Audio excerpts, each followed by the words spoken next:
యేసుక్రీస్తు ప్రశస్త నామంలో ఈ ఆరాధనకు కూడి వచ్చిన మీ అందరికీ నా హృదయపూర్వకమైన వందనాలు, దేవునికి స్తోత్రాలు.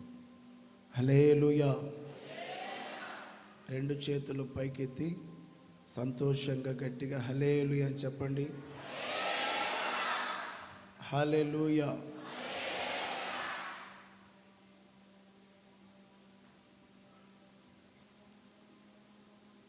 ఈ వారంలో జరిగే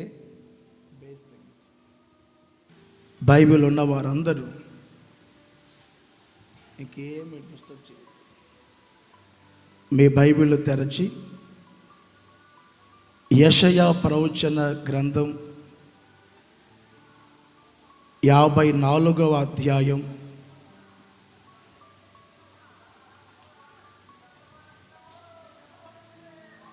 చెత్త వాళ్ళ గోలొకటి మనకి. యెషయా గ్రంథం 54వ అధ్యాయం 7వ వాక్యం. నిమిషము మాత్రము నేను నిన్ను విసర్జించితిని, గొప్ప వాత్సల్యముతో నిన్ను సమకూర్చేదను. నిమిషము మాత్రము నేను నిన్ను విసర్జించితిని, గొప్ప వాత్సల్యముతో నిన్ను సమకూర్చేదను. రెండు చేతులు పైకెత్తి గట్టిగా చెప్పాలి. గట్టిగా, ఇంకాస్త గట్టిగా. హల్లెలూయా. ఇక్కడ నిమిషము మాత్రము నేను నిన్ను విడిచిపెట్టాను, విసర్జించాను అని వ్రాయబడి ఉంది. మరొక వాడుక భాషలో, మరొక తర్జుమాలో ఒక్క క్షణం మాత్రమే నేను నిన్ను విసర్జించాను, గొప్ప వాత్సల్యముతో నేను నిన్ను సమకూరుస్తాను. వాత్సల్యము అనేది దేవుని లక్షణాలలో ఇది ఒక ప్రాముఖ్యమైన లక్షణం. ఇది చక్కటి సుగుణం. దేవుడు అంటాడు, కోపించుచునే వాత్సల్యతను నేను జ్ఞాపకం తెచ్చుకుంటున్నాను. నీ మీద కోపపడుతూనే, ఒక సందర్భంలో నీ మీద కోపాన్ని చూపించాను, అయితే గొప్ప వాత్సల్యము చేత నేను నిన్ను సమకూరుస్తాను. దేవుని చిత్తం, దేవుని సంకల్పం, దేవుని ఆలోచన, దేవుని ప్రణాళిక మన పట్ల ఏమై ఉన్నది? దేవుడు అంటాడు, నేను నిన్ను సమకూర్చాలని కోరుకుంటున్నాను, ఒక్కటిగా చేయాలని కోరుకుంటున్నాను. వేరువేరుగా బ్రతుకుతున్న నీ జీవితాన్ని, దూరంగా జీవిస్తున్న నీ బ్రతుకును దగ్గరగా తీసుకొని వచ్చి నేను నిన్ను సమకూర్చాలని నేనే కోరుకుంటున్నాను. ఎందుకు దేవుడు ఈ మాట చెప్పాడు? మిమ్మల్ని సమకూరుస్తాను, మిమ్మల్ని దగ్గరగా తీసుకొని వస్తాను, ఒకచోట చేరుస్తాను అని. వీళ్ళకేమైంది? వీళ్ళ పరిస్థితి ఏంటి అని ఆ వాక్యంలో మనం చూస్తే ఈ విధంగా వ్రాయబడి ఉంది. విడువబడిన అనుభవాల చేత వాళ్ళు బాధపడుతున్నారు. దేవుని సంఘం, దేవుని పిల్లలు విడువబడి దుఃఖము చేత నలిగిపోతున్నారు. విడువబడి దుఃఖపడుతూ తృణీకరించబడి బాధపడుతున్న ప్రజలతో దేవుడు చెప్తున్నాడు, నిన్ను విడిచిపెట్టానని, నిన్ను అందరూ విడిచిపెట్టారు అని దుఃఖపడుతున్నావా? కన్నీళ్లు విడుస్తున్నావా? వేదన చేత నలిగిపోతున్నావా? అందరి చేత నేను తృణీకరించబడ్డాను, అందరూ నన్ను విడిచిపెట్టారు, అందరూ నన్ను వెలివేశారు అన్నట్లు ఒకవేళ నీ బ్రతుకులో బాధని అనుభవిస్తూ ఉంటే, దుఃఖపడుతున్న నీతో, కన్నీళ్ళు విడుస్తున్న నీతో, తృణీకరించబడిన నీతో నా ప్రభు చెప్తున్నాడు, గొప్ప వాత్సల్యము చూపి నిన్ను సమకూరుస్తూ ఉన్నాను, నిన్ను సమకూరుస్తూ ఉన్నాను. Praise the lord. చాలామంది సమకూర్చే వాళ్ళు లేరండి, ఐక్యపరిచేవారు లేరు, సమాధానపరిచేవారు లేరు, దగ్గరగా తీసుకొని వచ్చేవారు లేరు. మీరు దేవుని పిల్లలు ఐక్యంగా ఉండాలి, సమాధానం కలిగి ఉండాలి, నెమ్మది కలిగి ఉండాలి, సమకూర్చబడాలి అని చెప్పేవాళ్ళు ఎవరు లేరు. ఎవరికి వారే యమునా తీరు అన్నట్లు చెదరగొట్టే వాళ్ళే ఉన్నారు. సంఘం కలకలలాడుతూ ఉంటే ఈ సంఘాన్ని ఏ విధంగా చెదరగొట్టాలి, ఈ ఉమ్మడి కుటుంబాన్ని ఏ విధంగా చెదరగొట్టాలి, వీళ్ళ నవ్వును ఏ విధంగా చెదరగొట్టాలి, వీళ్ళ భక్తిని ఏ విధంగా చెదరగొట్టాలి, ఈ కుటుంబాన్ని ఏ విధంగా విడతీయాలి అని చూసే వాళ్ళే చాలామంది ఉన్నారు.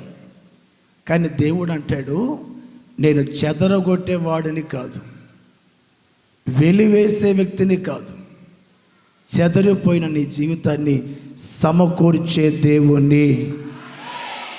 ఇర్మియా ప్రవచన గ్రంథం 25వ అధ్యాయం 32, 33 వాక్యాల్లో ఈ విధంగా వ్రాయబడి ఉంది. నేను చెప్తాను, మీరు వినండి.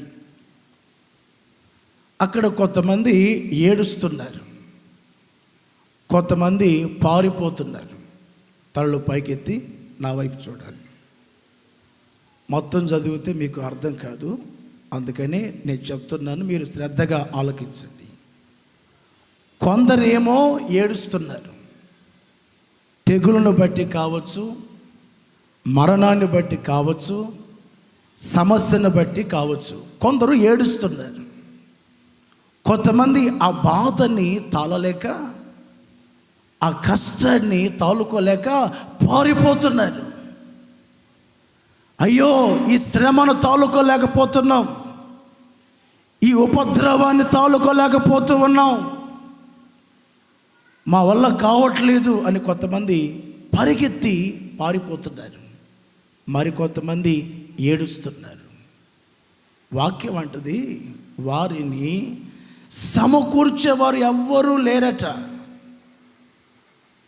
ఏడుస్తూ కన్నీళ్లు విడుస్తూ పారిపోతున్న ప్రజల్ని దగ్గరకు తీసుకొని సమకూర్చేవారు ఎవరు లేరు. ఎవరైనా ఉన్నారా అంటే ఎవరు లేరు, ఒక్కరు కూడా కనిపించట్లేదు. కానీ దేవుడు ఏమంటాడు, గొప్ప వాత్సల్యము చూపి నేను నిన్ను సమకూరుస్తాను. మీరు మనుషుల్ని గమనించండి, నువ్వు పారిపోతున్నా సరే, నీవు కన్నీళ్ళు విడుస్తున్నా సరే, మనిషి ఎవ్వరు కూడా పొరపాటున చేతులు చాపి నీకు సహాయం చేయరు. నిన్ను ఎవరు పట్టుకోరు, నిన్ను ఎవరు ఆదరించరు, నీ కన్నీళ్ళు ఎవరు కూడా పొరపాటున తొడవరు. ఇంకా వాక్యంలో ఇర్మియా గ్రంథం 49వ అధ్యాయం 6వ వాక్యం,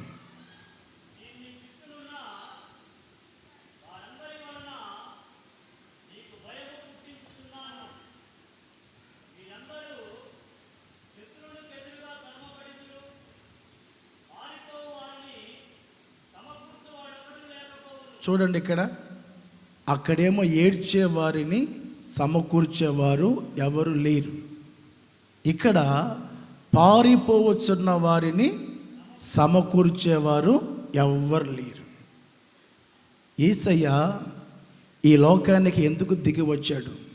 ఒక ప్రధాన యాజకుడు తన నోటితో అంటాడు, యోహాను సువార్తమానం 11వ అధ్యాయం 52వ వాక్యం.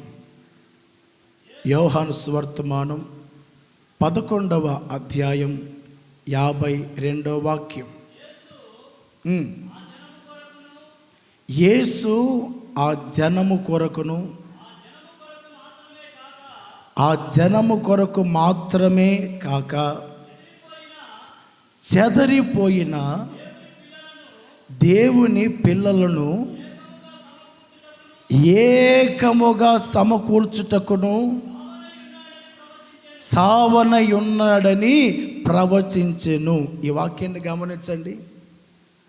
పలు సందర్భాల్లో యేసు ప్రభు స్వయంగా చెప్పాడు, కాపరి లేని గొర్రెల వలె నా పిల్లలు చెదిరిపోయి ఉన్నారు. వారికి కాపరి లేడు,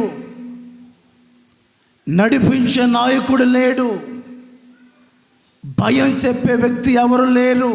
అందుకని కాపరి లేని గొర్రెల వలె నా పిల్లలందరూ చెదిరిపోయి ఉన్నారు. ముళ్ళ పొదలలో, గచ్చ పొదలలో, బలు రక్కసి చెట్లలో చిక్కుకొని అల్లాడిపోతున్నారు.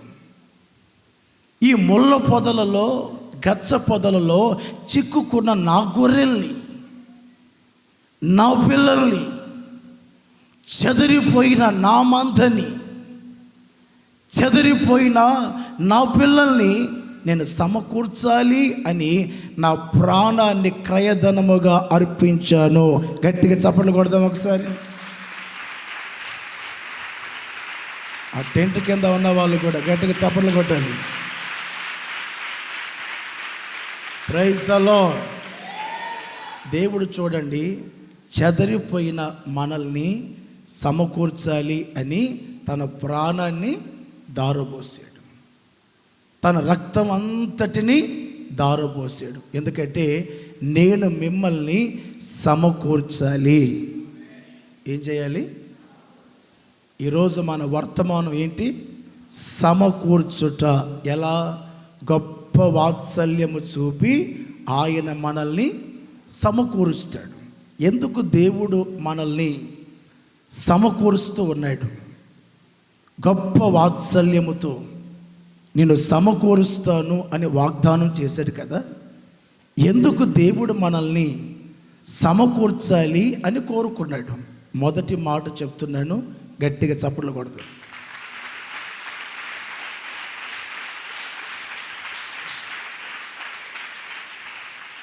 యెషయా గ్రంథం 66వ అధ్యాయం.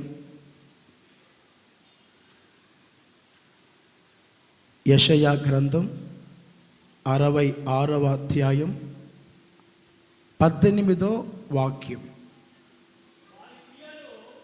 వారి క్రియలు, వారి తలంపులు నాకు తెలిసే ఉన్నవి.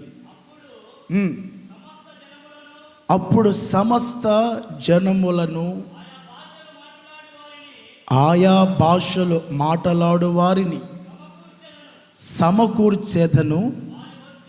వారు వచ్చి నా మహిమను చూచెదరు. చేతులు పైకెత్తి ఆమేన్ అని చెప్పండి. దేవుడు మనల్ని ఎందుకు సమకూరుస్తున్నాడు?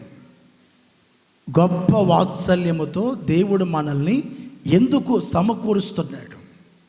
దేవుని వాక్యం చెప్తుంది, నిన్ను సమకూర్చి తన మహిమను నీకు కనుపరుచుటకు. ఏం చేయుటకు? నోరు తెరచి గట్టిగా చెప్పాలి.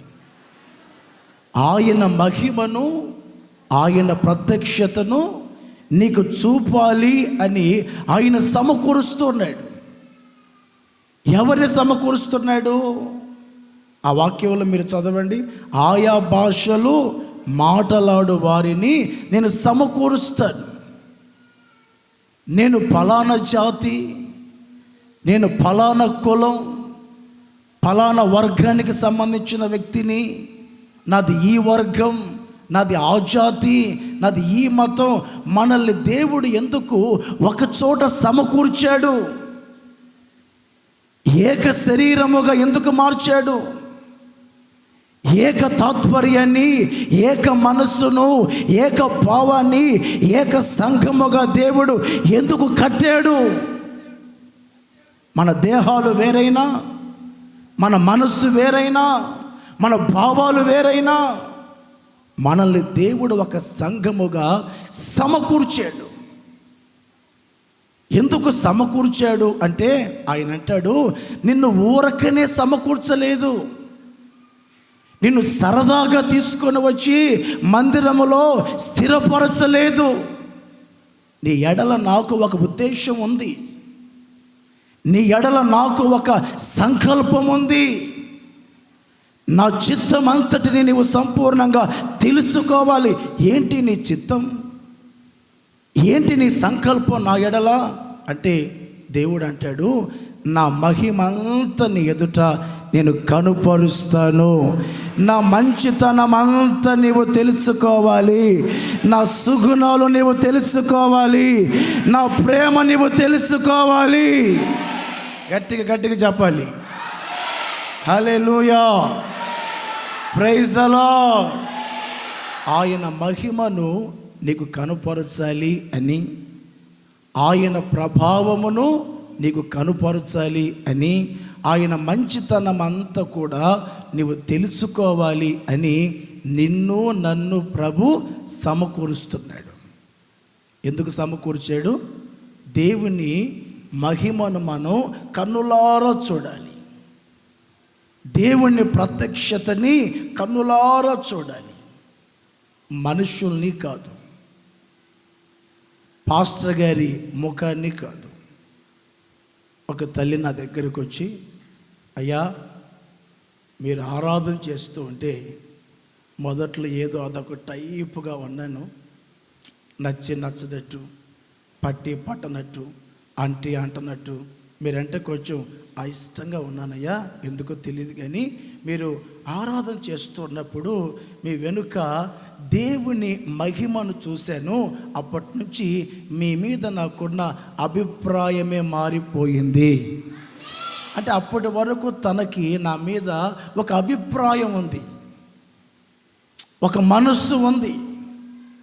అది మనుష్యులు చెబితే ఆ అభిప్రాయం తొలగిపోదు. దేవుని మహిమను తను కన్నులారా చూసింది ఏది మనిషి ముఖాన్ని కాదు. దేవుని మహిమను ఎప్పుడైతే కన్నులారా చూచిందో తన మనసు మార్చబడింది. దేవుని మహిమను ఎప్పుడైతే ప్రత్యక్షంగా చూసిందో తన స్వభావం మారిపోయింది, తన ఆలోచన విధానం మారిపోయింది. మీ బ్రతుకుల్లో కూడా దేవుడు ఎందుకు సమకూరుస్తాను అని చెప్పాడు అంటే నీకు ఆయన మహిమను చూపెట్టాలి, ఆయన మంచితనాన్ని నీవు తెలుసుకోవాలి. ఎందుకంటే నీకు ఒకవేళ ఆ మంచితనం లేదేమో, నీకు ఒకవేళ ఆ మంచి లక్షణం లేదేమో, ఆ సుగుణం లేదేమో, దేవుని మహిమను చూసే కన్నులు ఒకవేళ లేవేమో. ఈ యుగ సంబంధమైన దేవత క్రీస్తు మహిమను చూడకుండా అవిశ్వాసులైన వారి మనోనేత్రాలకి గుడ్డితనాన్ని కలుగు చేసింది. ఈ ఉదయకాలపు ఆరాధనలో నీ గుడ్డితనమంతా నా దేవుడు సంపూర్ణంగా తొలగించునుగాక, ఆయన మహిమతో నింపునుగాక, ఆయన ప్రభావముతో నింపునుగాక, ఆయన కృపతో నింపునుగాక. చెప్పాలి గట్టిగా, హల్లెలూయా. మార్తమ్మ కబురు పెట్టింది, అయ్యా తమ్ముడికి బాగలేదు నాయనా, మీరు వచ్చి ప్రార్థన చేయండి బాబు అని కబురు పెడితే, కబురు అందుకున్న యేసయ్య తక్షణమే వెంటనే బయలుదేరి బేతనియకి వెళ్ళలేదు. తక్షణమే బయలుదేరి వెళ్ళలేదు, 4 రోజులు ఆగాడు. ఏమైంది? లాజరు ఏమయ్యాడు? చనిపోయాడు. సమాధి కార్యక్రమంలో ప్రభు లేడు. చనిపోయినప్పుడు చూడటానికి రాలేదు, సమాధి కార్యక్రమానికి రాలేదు. ఇక చూడండి వాళ్ళ ఫీలింగ్, ఇక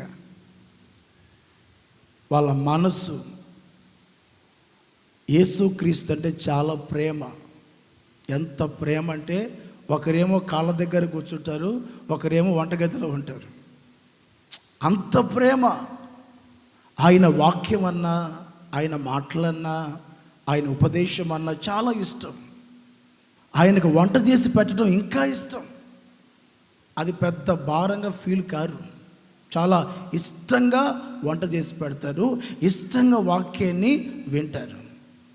ఆ ఫ్యామిలీ అంటే యేసుక్రీస్తు కూడా చాలా ఇష్టం.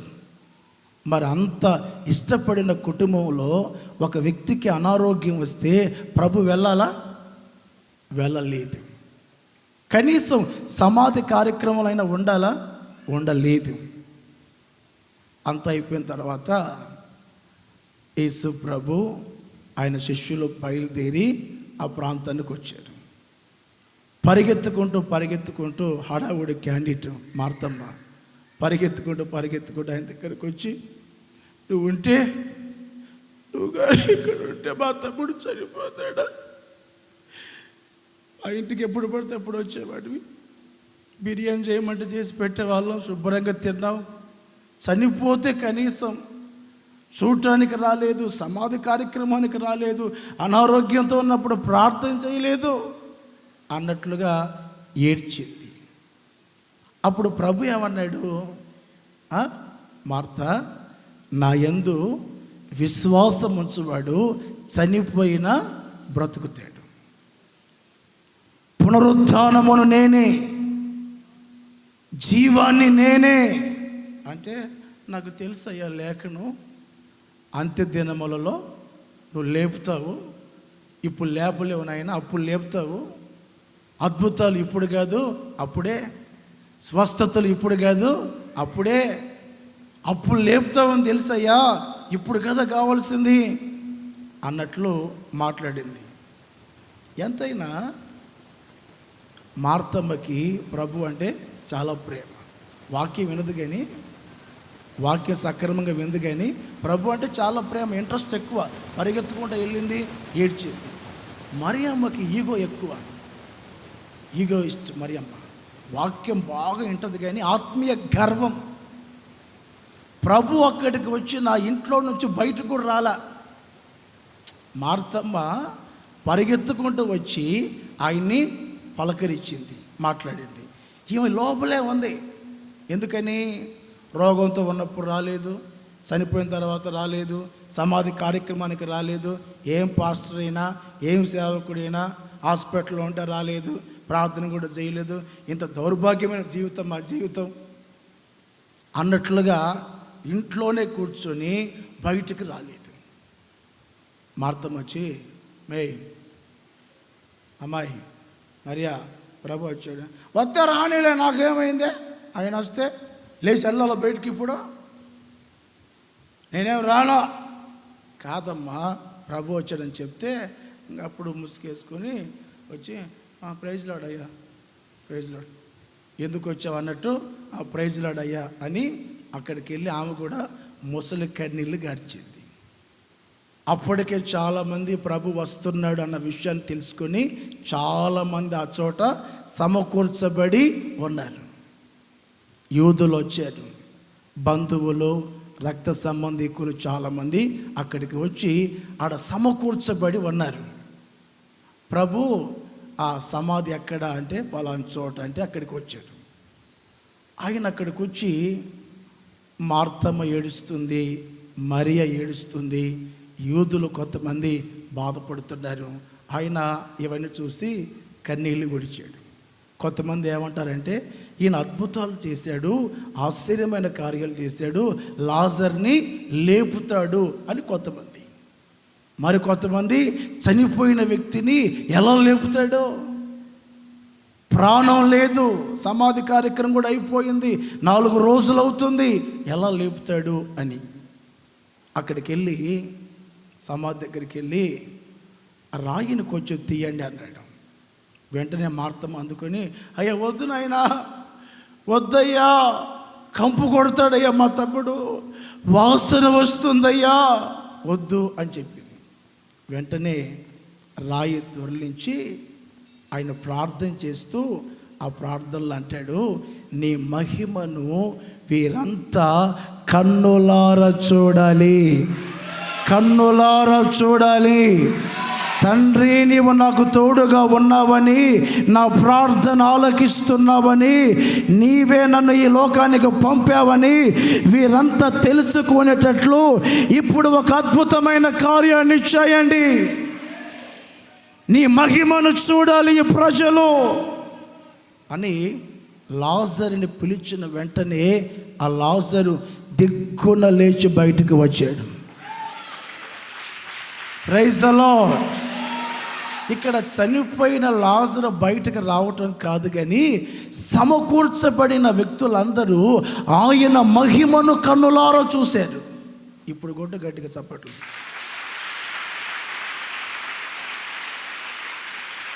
గట్టిగా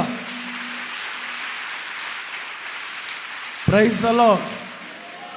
ఆయన మహిమను కన్నులారా చూశారు. అంటే దేవుడు ఎందుకు సమకూరుస్తున్నాడంటే, నేను చేసే అద్భుతమైన కార్యాన్ని నీవు కన్నులారా చూడాలి, నా మహత్యమును కన్నులారా చూడాలి. నేను ఎవరో తెలుసా? సాహసమైన కార్యాలు చేయుటకు శక్తి కలిగిన దేవుణ్ణి. నీవు అడిగిన దానికంటే, ఊహించిన దానికంటే అద్భుతమైన కార్యాలు నేను చేస్తాను. ఆయన మహిమను నీకు ఎందుకు కనుపరుస్తున్నాడో తెలుసా? ఆయన మహిమలో నీ అవసరాలను తీర్చాలి అని. శరీర సంబంధమైన అవసరాలు ఉన్నా, ఆత్మ సంబంధమైన అవసరాలు ఉన్నా, ఆయన మహిమలో మీ అవసరాలు, నీ అక్కరలన్నీ కూడా తీర్చబడతాయి. గట్టిగా చెప్పాలి హల్లెలూయా. రెండు చేతులు పైకెత్తి గట్టిగా చెప్పాలి ప్రైజ్ ద లార్డ్. నిర్గమకాండం 15వ అధ్యాయం 2-7 వాక్యాలు చదువుకుందాం. యెహోవాయే నా బలము, నా గానము, ఆయన నా దేవుడు, ఆయనను వర్ణించెదను. 7వ వాక్యంలో, నీ మీదికి లేచు వారిని నీ మహిమాతిశయము వలన అణిచివేయుదువు. అట్లా చెప్తే అట్లా కాదు, చేతులు ఎత్తి సంతోషంగా. దేవుని పిల్లలు సైన్యాన్ని చూస్తున్నారు, దేవుని పిల్లలు శత్రువును చూస్తున్నారు, దేవుని పిల్లలు ఎర్ర సముద్రాన్ని చూస్తున్నారు, దేవుని పిల్లలు ఫరో అతని సైన్యాన్ని చూస్తున్నారు, కానీ దేవుని మహిమను చూడట్లేదు. కొన్ని సందర్భాల్లో మనం ఎందుకు కృంగిపోతామో తెలుసా? కొన్ని సందర్భాల్లో దేవుణ్ణి కూడా ఎందుకు విడిచిపెడతామో తెలుసా? మనం దేవుని మహిమ కంటే శత్రు బలాన్ని మనం ఎక్కువగా ఊహించుకుంటాం. దేవుని మహిమ కంటే సమస్య గొప్పది అని ఊహించుకుంటాం. దేవుని మహిమ కంటే ఎర్ర సముద్రమే గొప్పదని మనం అనుకుంటాం. దేవుని మహిమ కంటే పర్వతమే పెద్దది అని మనం ఫీల్ అవుతాం. దేవుని వాక్యం చెప్తుంది, నీ ఎదుట నా మహిమను నేను కనుపరుస్తాను. ఎందుకు కనుపరుస్తాను? నా మహిమను ఎందుకు ప్రత్యక్షపరుస్తాను అంటే, నీవు నా మహిమ చేత నింపబడితే ఏ సమస్య నీకు పెద్దదిగా కనిపించదు. చెప్పాలి గట్టిగా. ఘోరంత సమస్య నీకు కొండంత సమస్యగా కనిపిస్తుంది. దేవుని మహిమ చేత నింపబడితే కొండంత సమస్య కూడా ఘోరంతగా కనిపిస్తుంది. పర్వతం ఎక్కడ, కొండ ఎక్కడ, ఏమండి ఎర్ర సముద్రం ఎక్కడ? ఇవన్నీ నీకు ఘోరంతగా కనిపించాలి అంటే నీవు దేవుని మహిమ చేత నింపబడాలి. అయ్యా, మార్పు జరిగిద్దంటావా? నా భర్త మారు మనసు పొందుతాడా? నా పిల్లలు మార్పు చెందుతారా?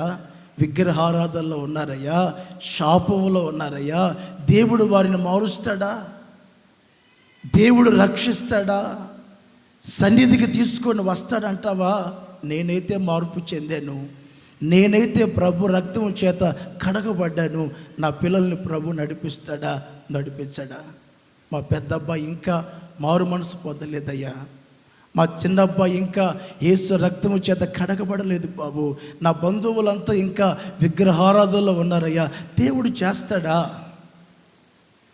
ఆయన ఎందుకు సమకూర్చాడు అంటే ఆయన మహిమను కనుపరచాలి అని, ఆయన మహిమ చేత నిన్ను నన్ను నింపాలని. ఆయన మహిమ ఏం చేస్తుంది? ఎర్ర సముద్రాన్ని 2 పాయలుగా చీలుస్తూ ఉంది. ఆయన మహిమ ఏం చేస్తుంది? నీ మీదికి లేచిన శత్రువును అణిచివేస్తుంది. అనగగొట్టువాడు ఆయనే, దిగగొట్టువాడు ఆయనే. Praise the lord. చెప్పాలి గట్టిగా. ఏ సమస్య అయినా, ఏ మనిషి అయినా, వాళ్ళు రాజకీయ నాయకులైనా, ఏమండి అధికారం కలిగిన వ్యక్తులైనా, పలుకుబడి ఉన్న వ్యక్తులైనా నీ మీదికి లేచి వస్తే దేవుని మహిమ చెప్తుంది, ఆ వ్యక్తిని నేను అణిచివేస్తాను. గట్టిగా చెప్పాలి. ఏం చేస్తాను? అణిచివేస్తాను, అంతే. ఒక పాస్టర్ గారు భార్య చనిపోయింది, తనకి చిన్న పిల్లలు. వాళ్ళు వీళ్ళు చెప్పారు, పాస్టర్ గారు, పాస్టర్మ గారు లేరు కదా, మరలా మీరు మ్యారేజ్ చేసుకోండి అయ్యా, ఒక పాస్టర్మ ఉంటే పిల్లల్ని చూసుకుంటుంది కదా అని సంఘం బలవంత పెడితే ఆయన మరలా పెళ్లి చేసుకున్నాడు. ఎవరి కొరకు? పిల్లల కొరకు, సంఘం కొరకు పెళ్లి చేసుకున్నాడు. ఒక విశ్వాసి ఫుల్లుగా తాగి పాస్టర్ గారి దగ్గరికి వచ్చి, ఏరా కర్ర తీసుకొచ్చి, ఏరా నీకు 2వ పెళ్ళి కావాలంటరా, ఈ వయసులో పెళ్ళి అవసరమంటరా నీకు అని భయంకరంగా తిట్టి కర్ర తీసుకొని వచ్చాడు కదా, ఆ కర్ర పైకి ఎత్తాడు. మేము అనుకున్నాం కొడతాడేమో, తలకే బగలు కొడతాడేమో, ఈ తాగుపోతాడు అన్నట్లు చూస్తున్నాం. కర్ర ఎత్తి కొడతాండ్రా, తలకే బగలు కొడతాండ్రా అంటున్నాడు, కానీ కొట్టట్లే. నేను ఇంకా చూస్తున్నా, ఇంకా కొట్టట్లేదేంటి? ఇంకా కొట్టు. మనకేం తెలుసు చిన్నప్పుడు, కొట్టనట్టుగా మనం చూస్తుంటే ఆ కర్ర ఇట్లా పైకి ఎత్తాడు, కానీ ఆ కర్ర చెయ్యి కిందకు దిగట్లా. కాసేపట్లో ఈ తాగుపోతాడు, ఈయన అరుస్తున్నాడు, అమ్మో నా చెయ్యి పట్టేసింది బాబు, నా చెయ్యి పట్టేసింది అని ఏడుస్తున్నాడు. ఈలోపు వీళ్ళు వచ్చి ఆ చెయ్యిని ఇట్లా పట్టుకొని ఇట్లా వంచితే ఈయన వంగిపోతున్నాడు, కానీ చెయ్యి దిగట్లా. హాస్పిటల్ తీసుకెళ్తే ఎన్ని చేసినా చెయ్యి కిందికి రావట్లే. ఆ ఎముకలు ఇరగ్గొట్టాలని చెప్పారు, దిగట్లేదు. మరలా తాగుబోతుడు, తన భార్య, తన పిల్లలు ఆ పాస్టర్ గారి దగ్గరికి వచ్చి కాళ్ళ మీద పడి ఏడిస్తే ఆయన చిన్న ప్రార్థన చేశాడు, ప్రభువా ఈయన తప్పును మన్నించయ్యా, క్షమించు అని ప్రార్థన చేస్తే దెబ్బకు చెయ్యి దిగొచ్చింది, అంతే. ఆమెను చెప్పు గట్టిగా. Praise the lord. ఒకవేళ నీ మీదికి నోరే లేచిన యేసు నామములో పడిపోవును గాకది. చెప్పు గట్టిగా. ఆమేన్. నీకు విరోధముగా రూపించబడిన ఏ ఆయుధము కూడా ఫుల్ఫిల్ చేయండి గట్టిగా, వర్ధిల్లదు. ఎందుకంటే ఆయన మనల్ని ఎందుకు సమకూర్చాడు? తన మహిమ చేత మనల్ని నింపాలి అని. ఆయన మహిమ ఏం చేస్తుంది? నీ మీదికి లేచిన వారిని అణిచిపెడుతుంది, అంతే. తొక్కేయాలి యేసు నామములో. సమాధానకర్తకు దేవుడు సాతాను శీఘ్రముగా మీ పాదముల క్రింద చితక తొక్కు, అంతే యేసు నామములో. ఆ మధ్య ఒక ఆయన యూట్యూబ్లో ఒక పాట, తొక్కాలి కరోనా దొక్కాలి. ఏం దొక్కాలి? కరోనా కాదు దొక్కాల్సింది, అపవాది క్రియలను మనం త్రొక్కివేయుదము గాక. దేవుని మహిమ చేసే పని ఏంటి? పేతురు రాసిన మొదటి పత్రిక 4వ అధ్యాయం 13వ వాక్యం. పేతురు రాసిన మొదటి పత్రిక 4వ అధ్యాయం 13వ వాక్యం.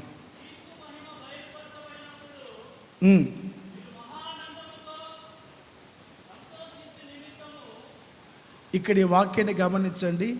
క్రీస్తు మహిమ చేత నీవు నింపబడితే ఆ దేవుని మహిమ చేసే పని ఏమిటంటే మహా ఆనందము చేత, మహా సంతోషము చేత నిన్ను నింపుతుంది.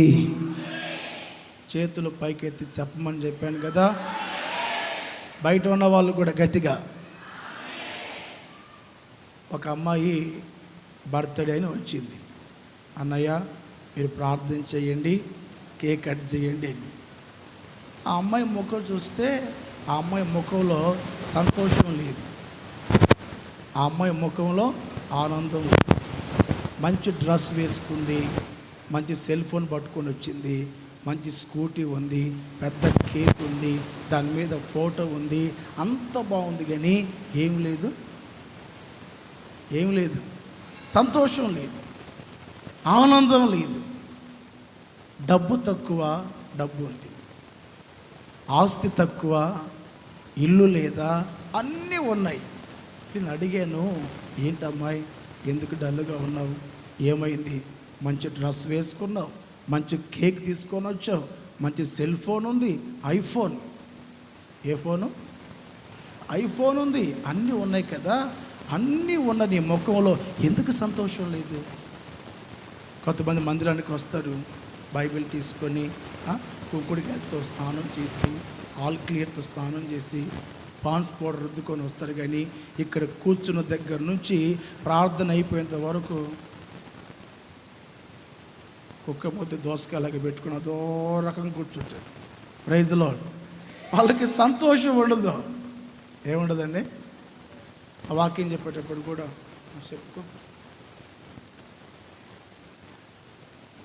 చెప్పుకో అబ్బో ఆ మొక్కలు చూస్తే నాకు తొందరగా ముగిద్దామా అనిపిస్తుంది.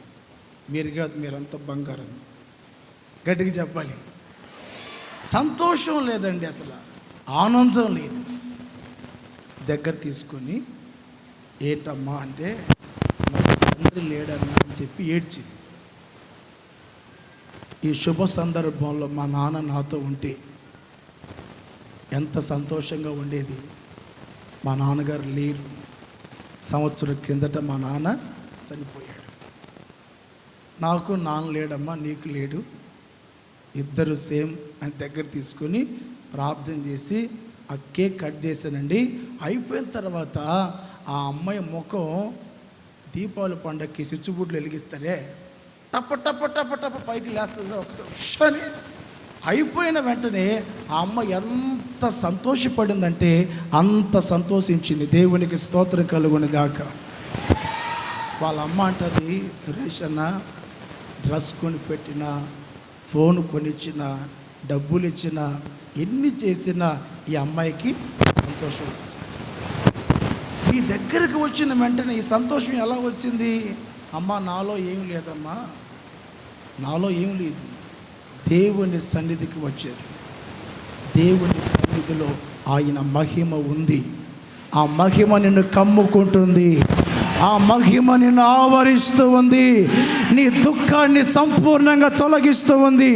నీ విచారమును కొట్టివేస్తుంది, నీ చింతను కొట్టివేస్తుంది, నీ వ్యాకులమును కొట్టివేస్తుంది, నీ నిట్టూర్పును కొట్టివేస్తుంది, మహదానందముతో నింపుతుంది. హల్లెలూయా. చెప్పాలి గట్టిగా, హల్లెలూయా. ఆయన మహిమ చేసే పని ఏమిటంటే నీకు మహా ఆనందాన్ని, మహా సంతోషాన్ని కలుగు చేస్తుంది. నీ డబ్బు నీకు సంతోషాన్ని ఇవ్వదు, నీ వస్త్రాలు నీకు సంతోషాన్ని ఇవ్వవు. ఇక పండగ వస్తుంది. ఏ పండగ? క్రిస్మస్. ఒక్కొక్కరిని చూడాలి. పండగ రోజున పాస్టర్ అయ్య డ్రమ్ము కొడితే ఆదివారం నాడు అమ్మగారు గంట కొడితే ప్రార్థనకు రండయ్య. ఎప్పుడు వస్తారు? భక్తులైన వారంతా క్రిస్మస్ పండక్కి, జనవరికి. ఎందుకంటే ఎందుకు వస్తారు చెప్పనా? ఎన్నడూ రాని సంఘ పెద్దలందరూ భక్తులైన వారు పండగ పూట వచ్చి, నా డ్రెస్ ఎలా ఉంది, నా ప్యాంట్ ఎలా ఉంది, స్కార్ఫ్ ఎలా ఉంది, ఎంటుకలు కత్తిరించా చూసావా, జుట్టు మొత్తం కత్తిరించి చూసావా, చైన్ చూసావా, కొంతమంది కనపడకపోతే ఇటు అంటుంటారు చూడాలని, ఆ వాచి ఇటు మరుగున పెట్టుకోరు. ఎందుకు మరి, ఎందుకు ఊగిద్దో మనకు తెలియదు. ఇది మెడకాయ కూడా, మెడకాయ ఊపుతుంటాడు. ఆ మధ్య ఒక ఆయన వడ్డిస్తున్నాడండి, సాంబార్ వడ్డిస్తున్నాడు. ఒక గుండి తీసాడు, ఒక గుండి తీసి కిందకి ఇట్లా వంగి ప్రతి ఒక్కరితో ఇట్లా అంటున్నాడు. నాకు అనిపించింది, నేను కొక్కి రోగం ఏమైనా వచ్చిందా, కోడికి వస్తే అప్పుడప్పుడు ఇట్లా అంటున్నాడు. అప్పుడు ఓహో, ఈయన మెడలో చైన్ వేసుకున్నాడు, అది చూడాలని అందరికీ చూపిస్తున్నాడు. సంతోషం అనేది బట్టల్లో లేదు, సంతోషం అనేది డబ్బులో లేదు. ఒక 2 గంటలు మీరు సినిమా చూడండి, 3 గంటలు చూడండి, చూసినంతసేపు అంటారు కానీ అయిపోయిన తర్వాత కన్నీళ్ళు మామూలే, అయిపోయిన తర్వాత దుఃఖం మామూలే. దేవుడు అంటాడు, సమకూర్చిన మహిమతో నింపుతున్నాను, జీవితకాలం అంతా ఆనందముతో నింపుతాను, జీవితకాలం అంతా సంతోషముతో నింపుతాను. చెప్పు గట్టిగా, ప్రైజ్ ద లార్డ్. బట్టలు ఉన్నా లేకపోయినా, డబ్బు ఉన్నా లేకపోయినా, ఏమి ఉన్నా ఏమి లేకపోయినా మనం ఎలా ఉండాలి చెప్పాలి? క్రిస్మస్కి 1, జనవరికి 1, 2 కావాలా, 2 జతలు కావాలా. పండగ పూట కానీ డ్రెస్ కానీ కొనిపెట్టలేదు అనుకోండి, ఏమో చర్చికి రాదు. ఇంకా నేను హట్ అయ్యాడు, నేను చర్చికి రాను. ఎందుకు? డ్రెస్ లేదని. అమ్మో, ఇలాంటి భక్తులు లేరంటారా? బ్రహ్మాండంగా ఉన్నారు, మన దగ్గర కూడా ఉన్నారు. గట్టిగా చెప్పాలి హల్లెలూయా. ఏంటమ్మా చర్చికి రాలేదు? అదిగా దున్నపోత మగమని సీర కొనిపెట్టమన్నారు, అసలు కొనిపెట్టలే పాస్టర్ గారు, అందుకని రాలే. అబ్బా, ఇప్పుడు నువ్వు కొత్త చీర లేకపోతే నా కుమారి మరియమ్మ కొత్త శారీ ఎందుకు కట్టుకోలేదమ్మా అంటాడు ఆయన. అనడు కదండి, ఆయనకి హృదయం కావాలి. చెప్పు గట్టిగా. మా నాన్న క్రిస్మస్ పండుగ వస్తే పెద్ద స్టార్ పెట్టేవాడు, పైన పెద్ద స్టార్ పెట్టి రాత్రి నుంచి పాటలు పెట్టేవాడు. ఇది శుభోదయం నాన్న, ఇది రాత్రి నాన్న, క్రీస్తు జన్మదినం. రాత్రి అంతా పాటలు పెట్టి ఇంటి ప్రక్కన వాళ్ళు ఎవ్వరు నిద్రపోయే వాళ్ళే కాదు. ఈయన శుభ్రంగా పాయసం దాగి ఆయాసం తెచ్చుకొని ఒక బిందె తీసుకొని నడిపించు నాన్న అనేవాడు. తెల్లారి క్రిస్మస్ పండుగ రోజున శుభ్రంగా దాగి పడుకుంటాడు. సంతోషం అంటే ఇదా? ఆనందం అంటే ఇదా అండి? కొంతమంది పండగ పూట ఆ రోజు ప్రార్థనంతా అయిపోయే టయానికి అప్పుడు లిప్స్టిక్ గమ్ స్టిక్కులు అన్నీ వేసుకొని అప్పుడు లేట్గా వచ్చి మన ప్రభువైన యేసు క్రీస్తు ఆశీర్వదిస్తాం కదండి. అప్పుడు వచ్చి పితా పుత్ర పవిత్రం అయిపోయింది. ఇది సంతోషం. ఈ సంతోషం కాదు. నా ప్రభు అంటున్నాడు, జీవితకాలం అంతా కూడా నీ ముక్కులో శ్వాస ఉన్నంత వరకు నేను ఆనందము చేత నింపుతాను, సంతోషముతో నింపుతాను. హల్లెలూయా. గట్టిగా చెప్పాలి. ఎందుకు దేవుడు సమకూరుస్తున్నాడు నిన్ను నన్ను? తన మహిమ చేత నిన్ను నింపుట కొరకే. దేని చేత? మహిమ చేత. రెండో విషయాన్ని కూడా చెప్తాను, గట్టిగా చప్పట్లు కొడతాను.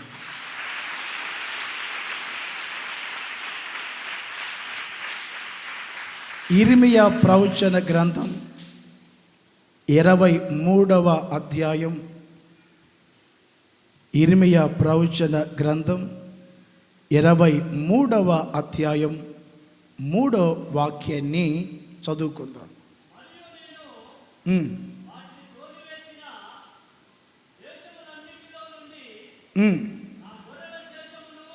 నా గొర్రెల శేషమును సమకూర్చి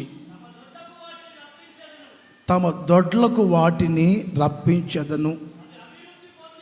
అవి అభివృద్ధి పొంది విస్తరించును. ఈ వాక్యాన్ని గమనించండి. అవి అభివృద్ధి పొంది విస్తరించును. గట్టిగా చెప్పాలి, ఆమేన్. దేవుడు మనల్ని ఎందుకు సమకూరుస్తున్నాడు? సమకూర్చి తన మహిమను మనకి కనుపరచాలి అని. రెండవదిగా దేవుడు ఎందుకు మనల్ని సమకూరుస్తున్నాడు సంఘముగా? ఎందుకు సమకూరుస్తున్నాడు ఆయన?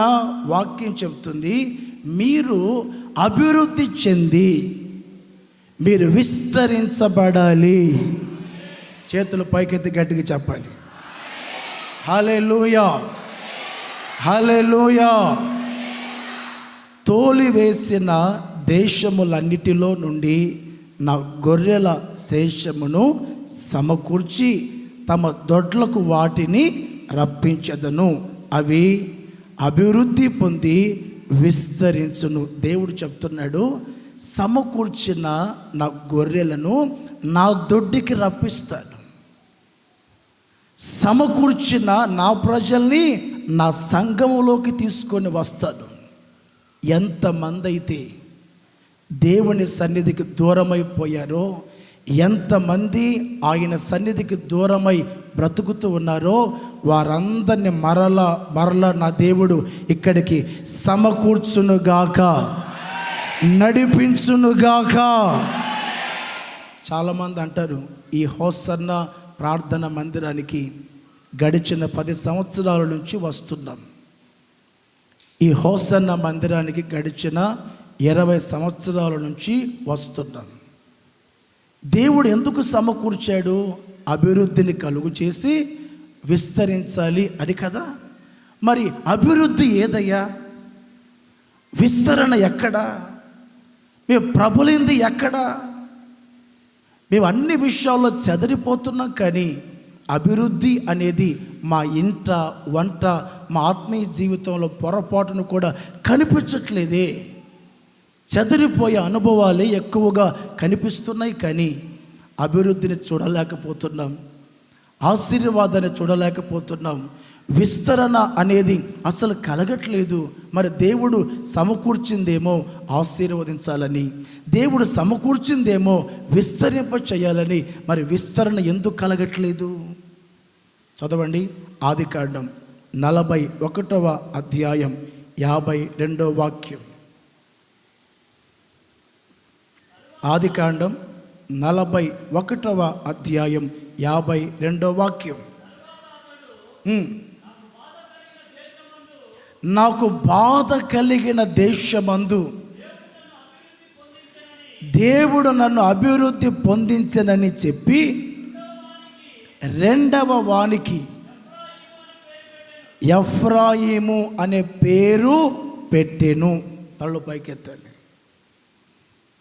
యోసేపు అంటాడు, నాకు బాధ కలిగిన దేశమందు దేవుడు నన్ను అభివృద్ధి పొందేటట్లు చేశాడు.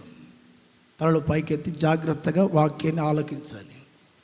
దేవుడు మనల్ని ఎందుకు సమకూరుస్తున్నాడు? నీకు బాధే కలిగినా, నీకు శ్రమ కలిగినా, నీకు కష్టమే కలిగినా, నీకు నిందలే కలిగినా, నీకు అవమానమే కలిగినా, నీ మీద నేరారోపణ చేసినా, నీవు దొంగ అని ముద్రించినా, దేవుడు ఎందుకు సమకూరుస్తున్నాడంటే ఈ చెదిరిపోయే అనుభవాలన్నీ కూడా సంపూర్ణంగా తొలగిపోయి ఒక రోజు వస్తుంది. నీ బ్రతుకులో, నీ జీవితంలో ఒక రోజు రాబోతుంది. ఆ రోజున బాధ కలిగిన దేశంలో, కన్నీళ్లు కలిగిన దేశమందు దేవుడు గొప్ప అభివృద్ధిని కలుగు చేయబోతున్నాడు, గొప్ప విస్తరణ కలుగు చేయబోతున్నాడు. ఆయన చేతులెత్తి నిన్ను ఆశీర్వదిస్తున్నాడు. Praise the lord. గుంటలో పడినప్పుడు తనకు అర్థం కాలేదు, పశువులాగా అమ్మినప్పుడు తనకు అర్థం కాలేదు. ఏమండి, నేరం మోపి జైలుకి వెళ్ళినప్పుడు తనకు అర్థం కాలేదు భక్తి అంటే ఇలా ఉంటుందా. నిజమే, క్రైస్తవ జీవితం అనేది శ్రమల మార్గం. ఏ మార్గం అండి?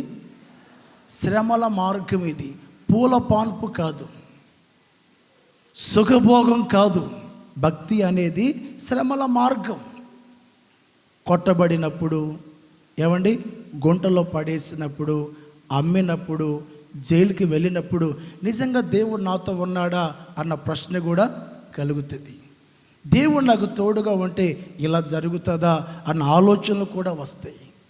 చిన్నది మన జీవితంలో ఎగ్జామ్ రాసి ఫెయిల్ అయితే, అబ్బా దేవుడు నాతో ఉన్నాడా, దేవుడు నా ప్రార్థన ఆలకించాడా. ఏమండి, సమయానికి పెళ్ళి కాకపోతే దేవుడు నాతో ఉన్నాడా, దేవుడు నా ప్రార్థన ఆలకిస్తున్నాడా.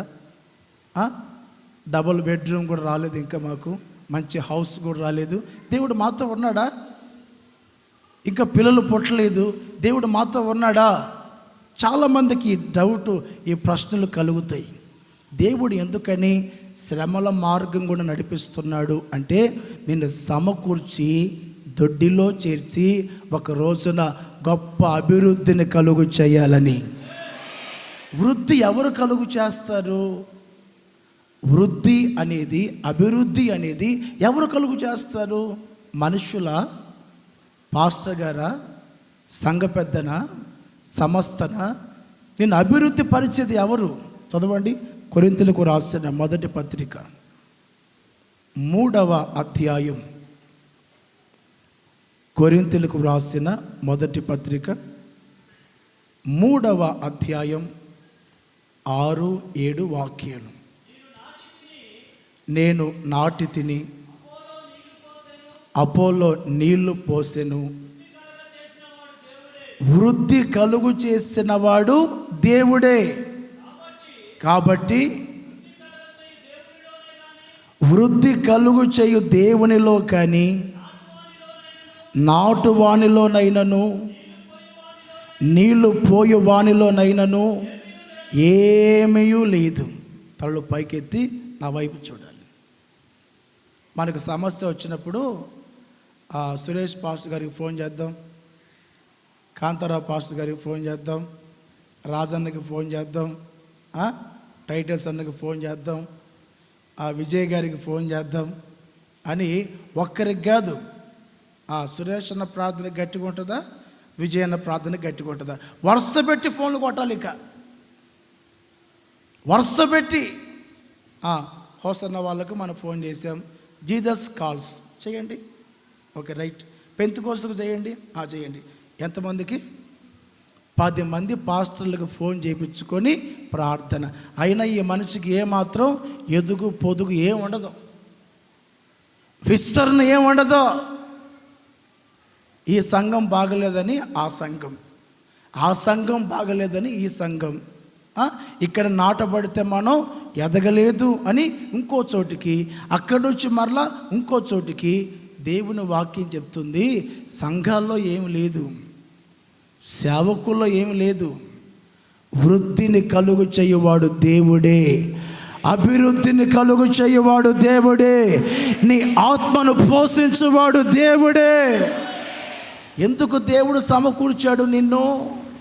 ఎందుకు? ఎదుగుదల లేకుండా మరుగుజ్జు మనిషిలాగా ఉండమని కాదు.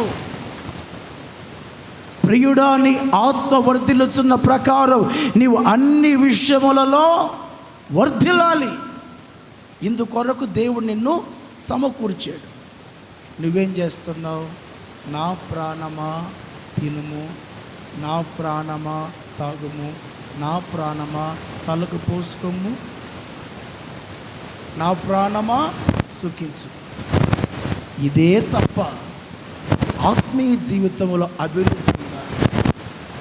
ఆత్మ సంబంధంగా దినదిన ప్రవర్తమానమై ఎదుగుతున్నావా? దేవుని కృపలో ఎదుగుతున్నావా? పరిశుద్ధతలో ఎదుగుతున్నావా? అభివృద్ధి కనిపిస్తుందా? ఆ పాస్టర్ గారు ఇంతకుముందు ప్రార్థన 5 నిమిషాలు నడిచేది, ఇప్పుడు 10 నిమిషాలు నడుస్తుంది.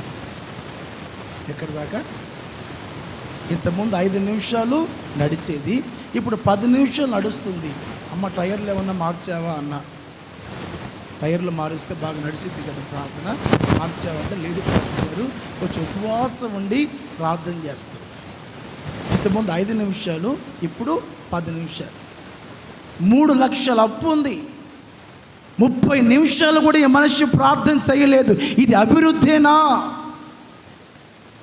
10 లక్షల అప్పు ఉంది, 1 గంట సేపు మోకాళ్ళ మీద ఉండి ప్రార్థన చేస్తున్నావా? ఉపవాస ప్రార్థన పాస్టర్ గారికి, మాకేమో ఉప్మా. ఉపవాస ప్రార్థన పాస్టర్ గారికి, మాకేమో బిర్యానీ. నాకు కొంతమంది చూసినప్పుడు నాకు అనిపిస్తుంది, వీళ్ళు ఇక్కడే మోకరించి ప్రార్థన చేయరు, వీళ్ళ కొంపల్లో ఏం చేస్తారు ప్రార్థన? వీళ్ళ ఇళ్ళల్లో ఏం చేస్తారు ప్రార్థన? ఇందాక పెద్దక్క గారు ప్రార్థనలు నడిపిస్తున్నారు. వారు ప్రార్థనలు నడిపించేటప్పుడు ఒకరిని చూశాను నేను, వెనక్కి ఎదురు కూర్చున్నట్టు. ఇప్పుడు శ్వాస పీల్చాలి, ఇప్పుడు వదలాలి, ఇప్పుడు ఒక కాలు ఇట్లా పైకి ఎత్తవాలి. నువ్వు ఇదేమన్నా యోగా కేంద్రమా చెప్పండి? ఇట్లాగే కూర్చొని నాకు అనిపించింది ఆ మనిషిని చూసి, ఇవేమైనా బౌద్ధ మతం ఏమైనా ఉందా? ఆ బుద్ధుడు ఇలాగే ఉంటుంది. సిగ్గుండద్దు కొంచెమన్నా? దేవుని సన్నిధికి వచ్చినప్పుడు మోకాళ్ళ మీద ఉండి ప్రార్థన చేయాలి కదా. ప్రైజ్ ది లార్డ్, చెప్పు గట్టిగా హల్లెలూయా. నేను మన ఒకరిని చూశానండి ప్రార్థనలో, అబ్బా అప్పటి నుంచి నాకు అసలు కడుపులో తిప్పుతుంది. అందరూ మోకరించి స్తోత్రం స్తోత్రం స్తోత్రం అంటే, ఈమె ప్రార్థనకు వచ్చిన ఈ మనిషి నాకు దాచుకుంటే ఇట్లా బస్సు టైర్ ఒకటి పంచర్ అయితే ఇట్లా దిగిపోయింది కదా, ఇటు కూర్చుంది ప్రార్థనలో, గూని మనుషులకు కూర్చొని నా కర్మ కాకపోతే ఎందుకు వచ్చా అన్నట్లు తలకాయ కొట్టుకుంటా కూర్చో. ఇక మనిషికి ఆత్మీయ జీవితంలో అభివృద్ధి ఉంటుందా? మీరు చెప్పండి. ప్రార్థన చేయవు. దేవుని సన్నిధికి వచ్చినప్పుడు కూడా నువ్వు ప్రార్థన చేయకపోతే నీ ఇంట్లో ఎవరున్నారు ప్రార్థన చేయమని చెప్పటానికి? ఇక్కడ పాస్టర్ గారు సిస్టర్లు చెయ్యండి చెయ్యండి అంటేనే నీకు మోకాలు రావట్లే, చెయ్యండి చెయ్యండి అంటేనే నీకు నోరు రావట్లేదు. నువ్వు ఇంట్లో ఏం ప్రార్థన చేస్తావు? దేవుడు సమకూర్చింది నీకు అభివృద్ధిని, విస్తరణ కలుగు చేయటానికి. ఆయన అభివృద్ధి కలుగు చేయాలి అంటే నీ బలహీనతలన్నీ కూడా తొలగిపోవును గాక. గట్టిగా చెప్పాలి హల్లెలూయా. కొంతమందికి ఆశీర్వాదం అనేది దేవుని మూలంగా కలగదు, దేవుని మూలంగా కలగదు. అది వాళ్ళ జ్ఞానం మూలంగా, వాళ్ళ తెలివి మూలంగా, లౌకిక జ్ఞానం మూలంగా ఆశీర్వాదాన్ని సంపాదించుకుంటారు. ఎంత బాగా ఎదుగుతారో అంతగా సడన్గా పడిపోతారు. చదవండి ఆ వాక్యాన్ని, దానియేలు గ్రంథం 4వ అధ్యాయం 11వ వాక్యం. దానియేలు గ్రంథం 4వ అధ్యాయం 11వ వాక్యం.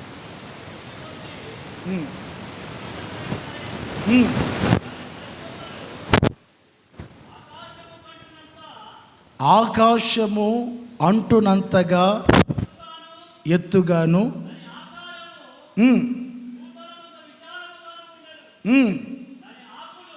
దాని ఆకులు నెబుకద్నెజర్ అనే వ్యక్తి ఎంతగానో అభివృద్ధి చెందాడు.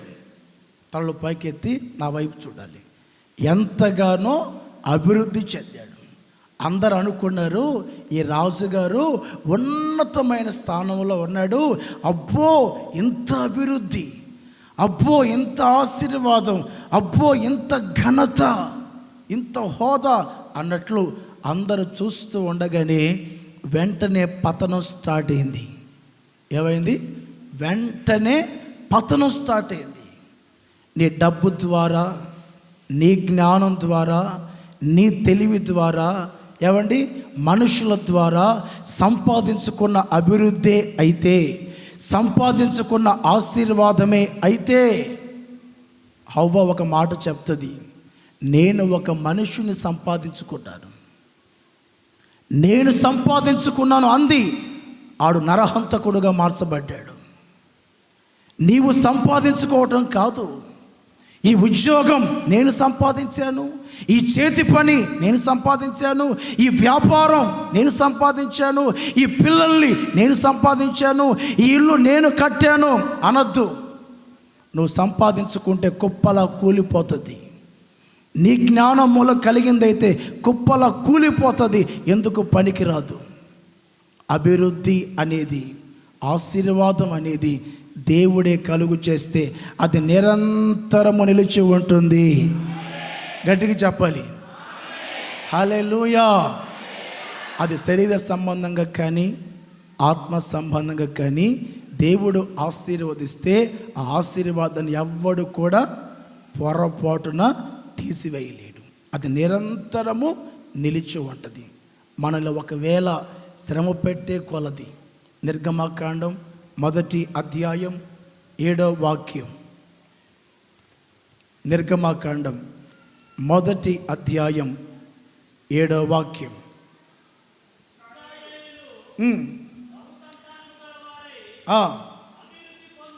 అభివృద్ధి పొంది విస్తరించి అత్యధికముగా ప్రబలిరి. గట్టిగా ఆమెను చెప్పండి. ఏమ్మా చేతులు లెగవట్లేదా?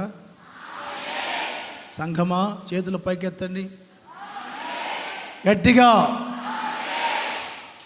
సరిపోవట్లే ఉద్యోగం, ఇంకాస్త గట్టిగా చెప్పండి. ఇశ్రాయేలీయులు అభివృద్ధి పొంది విస్తరించి అత్యధికముగా ప్రబలిరి.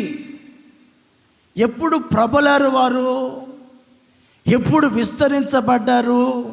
ఎప్పుడు అభివృద్ధి కలిగింది అంటే 12వ వాక్యంలో చదవండి ఒకసారి. అయినను ఐగుప్తులు వారిని శ్రమ పెట్టిన కొలది. ఇది ఇప్పుడు గట్టిగా చప్పట్లు కొట్టు ఒకసారి.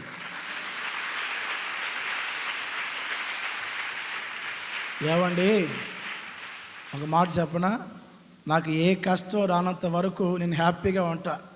దర్జాగా మంచి బట్టలు వేసుకొని సుఖంగా కాలు మీద కాలు వేసుకొని ప్రభులతో ఉంటాను, అడ్డంగా పెరుగుతుంటాను, నిలువుగా పెరుగుతుంటాను. చూసే వాళ్ళందరికీ నా అభివృద్ధి, నా ఆశీర్వాదం అన్నట్లు కనిపిస్తుంది. కానీ దేవుని వాక్యం చెప్తుంది, నీవు శ్రమలలో కూడా ఎక్కడ చెప్పాలి గట్టి, ఎక్కడ మనం మామూలుగానే ప్రబలం, మామూలుగానే విస్తరించబడం. ఒకరింటికి వెళ్ళానండి, ఆ ఇంట్లో ఒక అమ్మాయి మంచం మీద కూర్చుంది, చిన్న అమ్మాయి, ముద్దుగా అనిపించింది. వాళ్ళందరితో మాట్లాడి దగ్గరికి వెళ్ళి ఆ బుజ్జి కన్నా అని దగ్గరికి పోయా. వాళ్ళమ్మండి అన్నయ్య అన్నయ్య అన్నయ్య అంది. ఏంటమ్మా చిన్నమ్మాయి కదా? అన్నయ్య చిన్న అమ్మాయి కాదన్నయ్య, 20 సంవత్సరాల అమ్మాయికి. అమ్మా 20 సంవత్సరాల? అవునమ్మా. ఏంటమ్మా మరి చిన్నపిల్లలాగా ఉందంటే, అన్నయ్య ఆ అమ్మాయికి ఎదుగుదల లేదు. ఏం లేదు? ఎదుగుదల లేదు, అభివృద్ధి లేదు, ఏదో సంథింగ్ తేడా, అభివృద్ధి లేదు. కానీ చిన్న పిల్లలాగా, చిన్న అమ్మాయిలాగా ఎర్రగా ఉంటే చిన్న పాపేమో నేను అనుకుని దగ్గరికి పోతే వాళ్ళ అమ్మంటది పెద్ద అమ్మాయి అన్నయ్య, కాకపోతే ఎదగలేదు.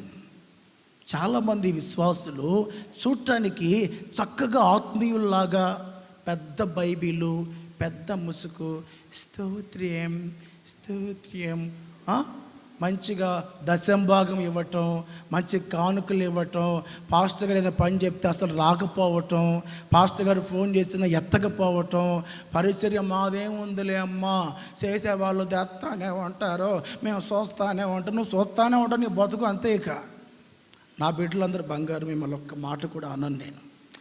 మంచిగా భక్తుల్లాగా, మంచి పరిచర్య చేసే వాళ్ళలాగా కనిపిస్తాం, కానీ ఎదుగుదల ఉండదు. చీటికి మాటికి అలుగుతుంటాడు, సనుగులు సంశయాల చేత నలిగిపోతూ ఉంటారు. శ్రమ రాగానే సనుగులు, శోధన రాగానే సనుగులు, ఇబ్బందులు. దేవుని వాక్యం చెప్తుంది, శ్రమ పెట్టిన కొలది ఇశ్రాయేలీలు ప్రబలారు, శ్రమలలో కూడా అభివృద్ధి చెందారు, శ్రమలలో కూడా విస్తరించబడ్డారు.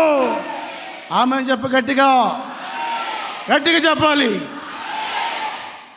అమ్మో ఈ తెలంగాణ నా వల్ల కాదయ్యా దేవుడా అని అనుకున్నాను అనుకో, ప్రభు అంటాడు, రే ఆంధ్ర కాదు, తెలంగాణ అయినా ఆంధ్ర అయినా ఇంకొక ప్రాంతమైనా సరే అక్కడ నీవు ప్రబలాలి, అక్కడ నీవు విస్తరించబడాలి, అక్కడ ఘనపరచబడాలి, అక్కడ గొప్ప చేయబడాలి, నీ అభివృద్ధిని కన్నులారా చూడాలి. ఎందుకు సమకూర్చాడు దేవుడు? అనామకునిగా చేయటానికి కాదు. ఎందుకు సమకూర్చాడు దేవుడు నిన్ను?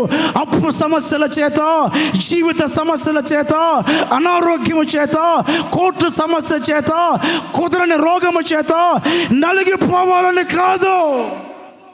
ఆయన సమకూర్చిన ఉద్దేశం నీవు శరీర సంబంధంగా, ఆత్మ సంబంధంగా అభివృద్ధిని చెందాలి, విస్తరించబడాలి, గొప్ప చేయబడాలి. ఇప్పుడే ఇప్పుడే ఇప్పుడే నా దేవుడు ఒక్కొక్కరిని ఆశీర్వదించునుగాక, గొప్ప చేయనుగాక. ఇప్పుడే ఇప్పుడే ఇప్పుడే పరిశుద్ధాత్ముడు నిన్ను దర్శిస్తూ ఉన్నాడు. అదిగో అదిగో నీ స్థితిని మార్చబోతూ ఉన్నాడు, నీ పరిస్థితిని చక్కదిద్దుతున్నాడు. రైట్ నౌ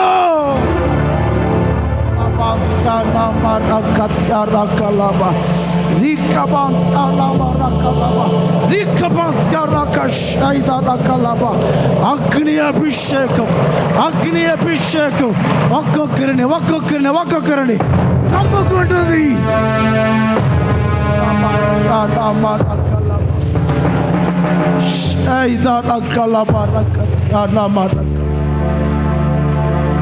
హల్లెలూయా, చెప్పాలి గట్టిగా, హల్లెలూయా, హల్లెలూయా.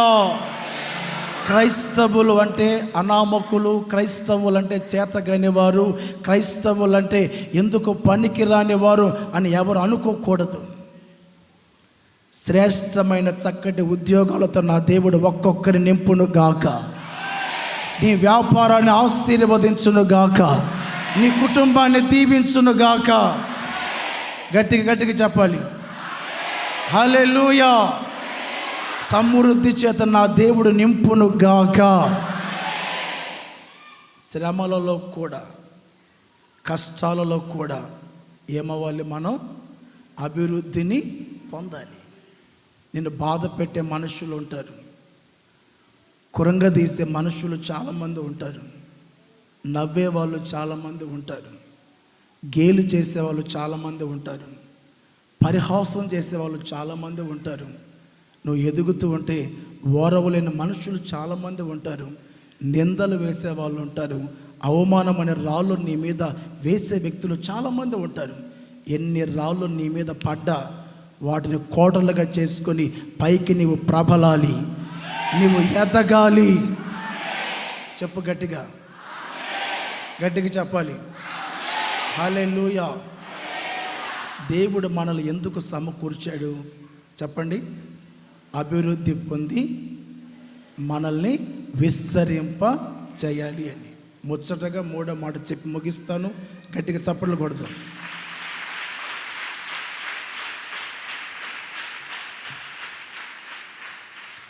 ఇర్మియా గ్రంథం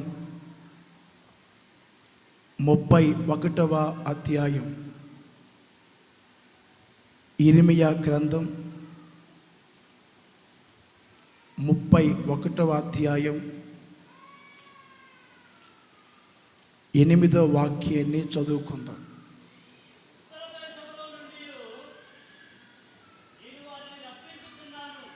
నేను వారిని రప్పించుచున్నాను, గ్రుడ్డి వారినేమి, కుంటి వారినేమి, గర్భిణీలనేమి,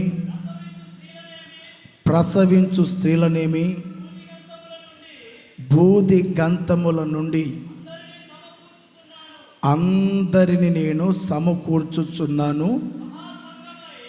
వారు మహా సంఘమై వారు ఇక్కడికి తిరిగి వచ్చెదరు. చేతుల పైకెత్తి గట్టిగా చెప్పాలి, గట్టిగా, ఇంకాస్త సంతోషంగా. దేవుడు మనల్ని ఎందుకు సమకూరుస్తున్నాడు అంటే, దేవుని వాక్యం చెప్తుంది మనమంతా సంఘముగా కట్టబడాలి. ఎలా కట్టబడాలి? మనమంతా సంఘముగా కట్టబడాలి. ఆయన సమకూర్చిన ఉద్దేశం, నీవు నా సంఘం, నీవు నా సంఘం కనుక దేవుని సంఘముగా మనము కట్టబడాలి. అందుకనే దేవుడు నిన్ను సమకూర్చాడు. మరి నీవు దేవుని సంఘముగా కట్టబడుతున్నావా? దేవుని ఆలయముగా కట్టబడుతున్నావా? దేవుని ఇంటిగా కట్టబడుతున్నావా లేదా? దేవుని వాక్యం చెప్తుంది, బలహీనుల్ని, ఏమండి, బలము లేని వ్యక్తుల్ని, సమస్యలతో ఉన్నవారిని, గ్రుడ్డి వారిని, కుంటి వారిని, ప్రతి ఒక్కరిని దేవుడు సమకూరుస్తున్నాడు. దేవుని సంఘములో బలహీనులు ఉంటారు, దేవుని సంఘములో బలవంతులు ఉంటారు, దేవుని సంఘములో లోపం కలిగిన వారు ఉంటారు. కొంతమంది అప్పుడప్పుడు నా దగ్గరకు వచ్చి, అన్నయ్య పలానా విశ్వాసి అక్కడ సిగరెట్ తాగుతా కనిపించాడు, సిగరెట్ తాగుతా కనిపించాడు అన్నయ్య. మీరు గట్టిగా చెప్పాలి ఆయన గురించి. పలానా వ్యక్తి సినిమా హాల్లో కనిపించాడు అన్న, మీరు గట్టిగా చెప్పాలి. ఇక్కడ బలహీనులు ఉంటారు, బలవంతులు ఉంటారు, లోపము లేనివారు ఉంటారు, లోపం కలిగిన వారు ఉంటారు. ఎందుకంటే దేవుడు సమకూర్చి సంఘముగా కట్టాలి. ఎలా కట్టాలి?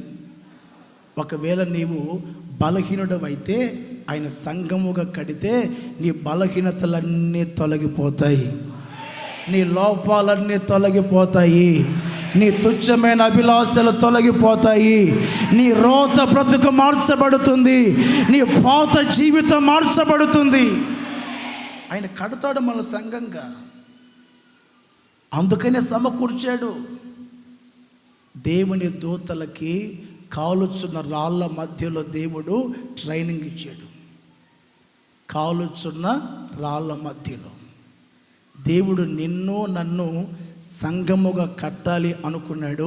అందుకని మన మీద పరిశుద్ధాత్మ అగ్నిని కురిపించాడు, పరిశుద్ధాత్మ అగ్నితో నింపుతున్నాడు, అగ్ని అభిషేకముతో నింపుతున్నాడు. ఎందుకు నింపుతున్నాడు ఆయన? నీవు సంఘముగా అభిషేకాన్ని పొందుకొని, మారు మనసును పొంది, బాప్తిస్మం పొంది, అభిషేకాన్ని పొందుకొని దేవుని సంఘముగా మనం కట్టబడాలి.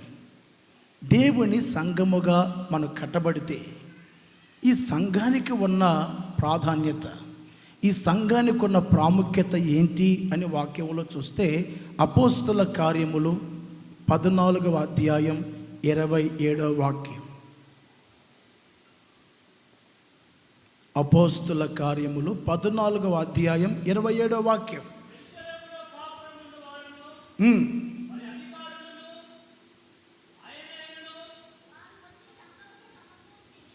అప్పుడప్పుడు కొంచెం ట్రాక్ తప్పుతావు నువ్వు. అపోస్తుల కార్యములు 14వ అధ్యాయం 27వ వాక్యం. కొంచెం బాక్స్ అన్న వైపు తిప్పండి, వినపడుతుంది.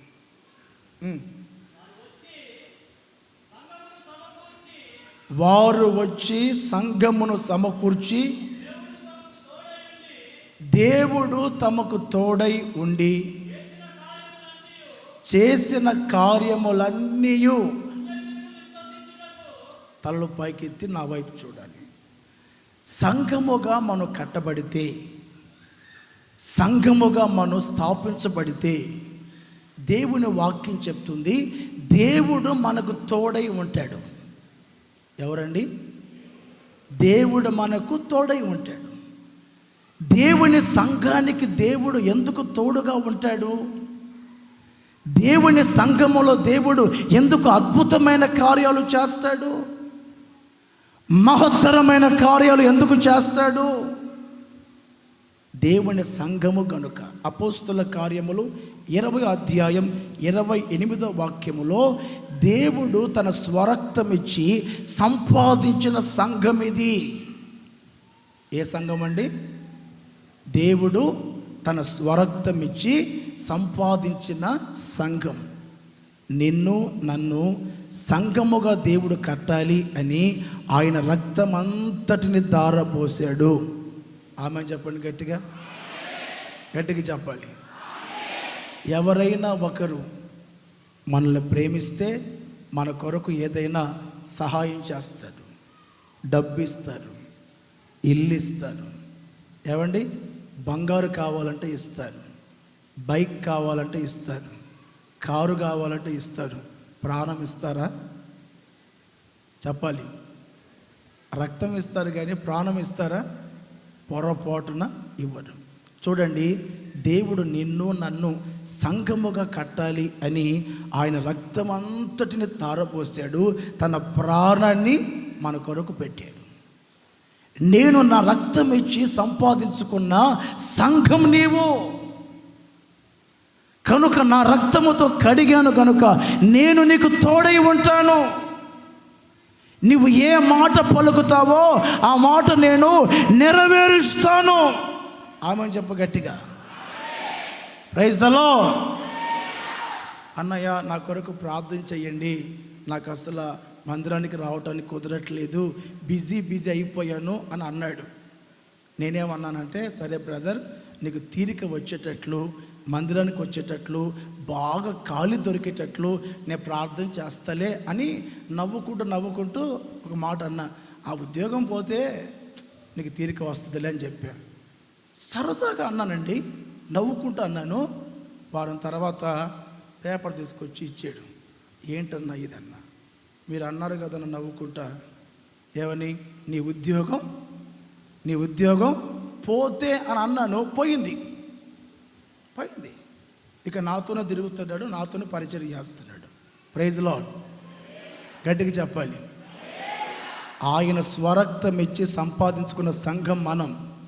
నీ నోటితో ఏదైనా ఉచ్చరిస్తే, ఆమేన్ అని చెప్తే అది అక్షరాల జరుగుతుంది.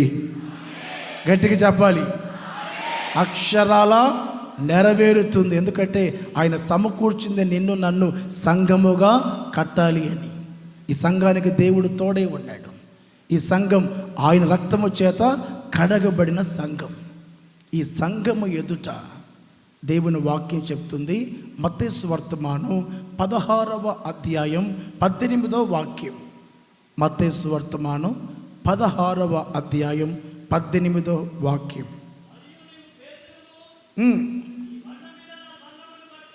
బండ మీద నా సంఘాన్ని కడతాను, పాతాళ లోక ద్వారములు దాని ఎదుట నిలువనేరవు. పాతాళ లోక ద్వారములు దాని ఎదుట నిలువనేరవు. మరణ సంబంధమైన శక్తులు దాని ఎదుట నిలువనేరవు. గట్టిగా చెప్పాలి, గట్టిగా. తనలో పైకెత్తి నా వైపు చూడాలి. దేవుని వాక్యం చెప్తుంది, నిన్ను సమకూర్చి సంఘముగా కట్టాను. నీ ఎదుట పాతాళ లోక ద్వారములు కూడా నిలువనేరవు. ఇంతటి అధికారం, ఇంతటి శక్తిని దేవుడు మనకిస్తే, దారిలో 2 నిమ్మకాయలు 2 మిరపకాయలు వేసి అక్కడ పసుపు వేసి ఉంటే అమ్మో తొక్కకూడదు నాయన, నిమ్మకాయలకు భయపడుతున్నావు. నిమ్మకాయ ముఖం కాకపోతే ఏమండి, పచ్చి మిరపకాయలు అంటే వాటికి భయపడుతున్నావు, మంత్రాలకు భయపడుతున్నావు, చేతబడి అంటే భయపడుతున్నావు. దేవుని వాక్యం చెప్తుంది, జీవము కలిగిన దేవుని సంఘము నీవు, యేసు రక్తము చేత కడగబడిన విశ్వాసివి నీవు, పరిశుద్ధాత్మ శక్తిని పొందుకున్న వ్యక్తివి నీవు. నీ ఎదుట పాతాళమే, సాతానే, అపవాది అనుచరులే నిలువ నేరరు. గట్టిగా ఆమేన్ చెప్పు. మనిషి ఎంత, అధికారం ఎంత, ప్రభుత్వం ఎంత, పెద్దలు ఎంత, ఎవరు కూడా నీ ఎదుట, మన ఎదుట నిలువ నేరరు. అంతే, ఫినిష్ అంతే. నిలబడితే కొలాప్స్ అయిపోవాలంతే. ఆమేన్ చెప్పు గట్టిగా, గట్టిగా చెప్పాలి. కొంతమంది మన మీదకి లేస్తుంటారు, అప్పుడప్పుడు మన మీదకి లేస్తుంటారు. సౌండ్ ఏంది, అదేంటి, ఇదేంది, పోలీసులు వాళ్ళు వీళ్ళు వస్తుంటారు. ఇక్కడికి వచ్చి సౌండ్ తగ్గమని చెప్పిన పోలీసులందరినీ విశ్వాసులుగా నా దేవుడు చేయునుగాక. చెప్పు గట్టిగా. మనం మాత్రం తగ్గేది లేదు. గట్టిగా చెప్పాలి. హల్లెలూయా. ఏదో ఒకటి అవ్వాలంతే. ఆమేన్ చెప్పు గట్టిగా.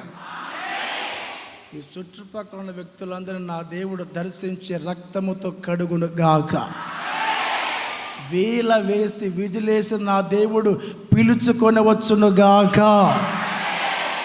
ఎవడైనా నిలబడితే ఎదురు తిరిగితే దేవుని వాక్యం చెప్తుంది, పాతాళ లోక ద్వారములు దాని ఎదుట నిలువ నేరం. అంతే. కండబలం చూసి, మంది బలం చూసి, డబ్బు బలం చూసి, అధికార బలం చూసి రెచ్చిపోతూ ఉంటే దేవుని వాక్యం చెప్తుంది, అంతే, నీకు కనబడకుండా నేను చేస్తానంతే. మారితే మారాలి, మారకపోతే కనబడకుండా నా దేవుడు చెయ్యును గాక. చెప్పాలి గట్టిగా. సంఘానికి దేవుడు అంత ప్రాధాన్యత, అంత శక్తి, అంత మహిమ దేవునికి ఇచ్చాడు.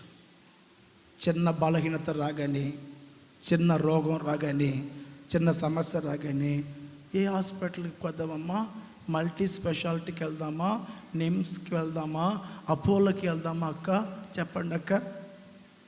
మోకరించి ప్రార్థన చేయి. సంఘ ప్రార్థనలో శక్తి ఉంది, సంఘ ప్రార్థనలో బలం ఉంది, సంఘ ప్రార్థనలో అద్భుతాలు జరుగుతాయి. సంఘ ప్రార్థన మూలంగా చెరసాల తలుపులు తెరవబడ్డాయి. సంఘ ప్రార్థన మూలంగా ఇదిగో సంఖ్యలు విడిపోయాయి.